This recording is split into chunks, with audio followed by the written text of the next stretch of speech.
Lawmakers are disagreeing on several relief provisions of President Biden's package. A top aide to Vermont Senator Bernie Sanders called Joe Manchin a phony after the West Virginia senator called for action to lower prescription prices. Bernie Sanders, staff director for the Budget Committee, tweeted that Manchin's call for prescription pricing was empty, given the senator opposed President Biden's package. In a Twitter post, Senator Sanders' aide wrote, "The reason we failed to keep our promises is because of Joe Manchin." Now, Manchin has long supported action to lowering prescription prices, but it remains to be seen if he can reach a deal with Democratic leaders on a broader package that would include the pricing of reform. Because of Republican opposition, any measure must use the reconciliation process to bypass the GOP filibuster in the Senate. Action to allow Medicare to negotiate lower prescription prices is a top priority for vulnerable Democrats ahead of the midterms, and getting action on that front is a reason that some Democrats still hold out some hope for legislation to pass this year. Sinema, another key moderate swing vote, has been a greater question mark on sweeping prescription pricing action, though she did reach a deal with Democratic leaders in the fall to allow for Medicare to negotiate lower prices for a limited subset of prescriptions. Taxpayers this year have plenty of worries about their tax refunds, including fears they may get a smaller check than usual. The tax agency recently said the average refund is about $2,300. Chuck Rettig told a subcommittee of the Senate Appropriations Committee last month that the agency planned to hire 10,000 employees, half this year and the other half next year. Rettig also added that the IRS began holding jobs fairs almost immediately after the fiscal far worse outcomes that were forecast at the beginning of the pandemic in 2020. After the onset of the pandemic, CBO forecast that unemployment would exceed 9% in 2021. Now we're experiencing historically low unemployment.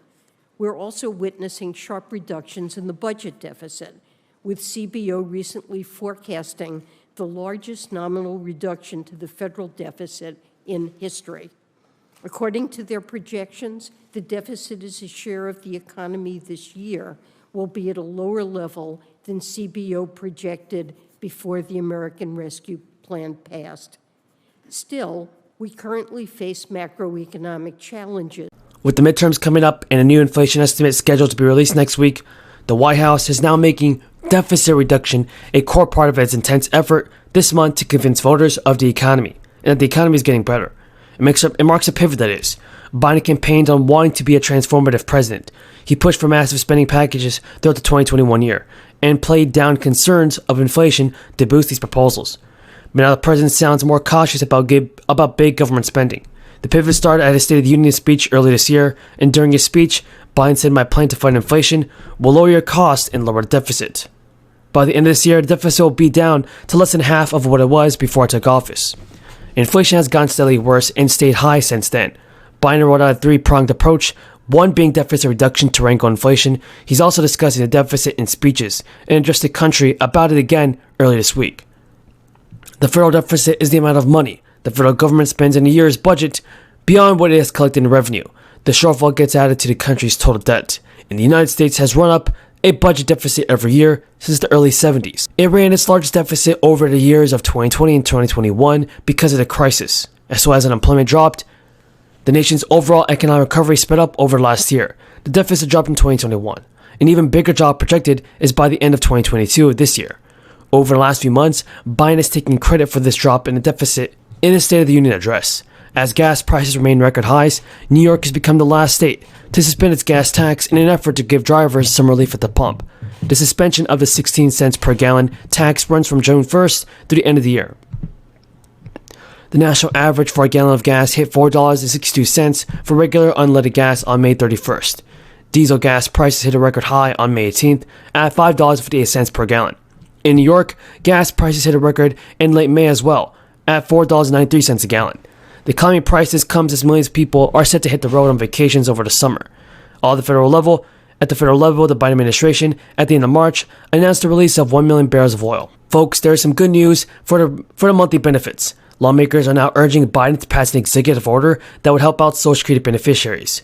Bernie Sanders announced that there will be a Senate hearing next week focused on expanding Social Security, as he and the defenders countered claims that the popular program is headed toward insolvency. While a report released by the Board of Trustees of the Federal Old Age and Survivors Insurance showed that Social Security has a surplus of $2.85 trillion, Sanders said that benefits should be increased for retirees. This is an expansion that could easily be paid for with the rising cap on payments into SSI by wealthy Americans, who contribute at a disproportionately low rate compared to most people. Sanders said our job is to save and expand Social Security by making the wealthiest Americans pay their fair share of taxes. Richest country in the world, no senior should live in poverty, and every American should be able to retire. An estimated 50% of Americans aged 55 and older are living without retirement savings. So far, we've done a good job of trying to strike that right balance between solving for inflation, but also keeping things affordable. Are you going to continue to raise prices on items like goldfish and canned soup? Well, certainly only if inflation continues to go up. And I think right now, with the pricing that we announced in April, that's our third. Stocks are heading south again here into the close. We're still at the worst levels of the session. We're down now more than 1%, though, on the S&P. Scott Wren joins us, Wells Fargo Investment Institute Senior Global Market Strategist. Scott, what do you tell investors and clients to do on a day like today? Are you a buyer?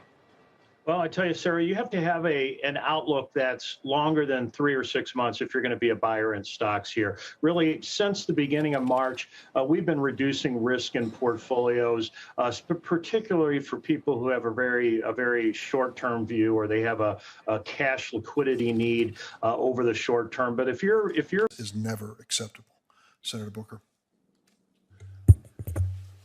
That's really sobering information. I appreciate your comments, Mr. Chairman, and I appreciate some of your comments at the top of the hearing about how we are evolving as a society and understanding about a lot of the harsh penalties that came out of the so-called war on drugs need to be reexamined and relooked at. I'm really honored to sit before a bipartisan panel where you in many ways could set an example for our country about the need for us to come together across partisan lines and the terrible tribalism that seems to be gripping our nation, and begin to move more towards common sense and comedy. And I'm just grateful for all of you and your willingness to serve. Mr. Reeves, I'm most partial to you just because of your haircut. But I just want to ask two clarification questions to Ms. Wong and Ms. Murray. And Ms. Wong, just to start with, you're currently an assistant U.S. attorney at the U.S. Attorney's Office for the District of Columbia. Thank you for your willingness to serve in such an important law enforcement role. And you're serving now as the Chief of Violent Reduction and Trafficking Offenses Section. You would continue to be employed by the Department of Justice in this role as a prosecutor while you hold this important position on the Sentencing Commission. And could you maybe, for a lot of people that might have some concerns, talk about what measures you might take to avoid what might be a perception of conflict